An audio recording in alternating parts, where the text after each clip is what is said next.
ขายบ้านเดี่ยว2ชั้นหมู่บ้านสุทธาวินถนนรามอินทรา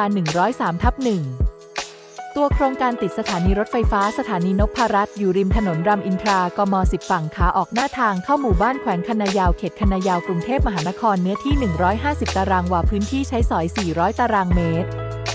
บ้านหลังนี้อยู่ใกล้สวนใกล้สโมสรมีสระว่ายน้ำขนาดใหญ่ตัวบ้านอยู่โซนด้านหน้าโครงการมี4ห้องนอนชั้นล่างมี1ห้องนอนผู้สูงวัยมี4ห้องน้ำ1ห้องนั่งเล่น1ห้องครัวมีแอร์5เครื่องจอดรถในบ้านได้6คันจอดรถหน้าบ้านได้4คันค่าส่วนกลางตารางวาละ13 บาทชั้นล่างปูกระเบื้องชั้นบนปูไม้จริง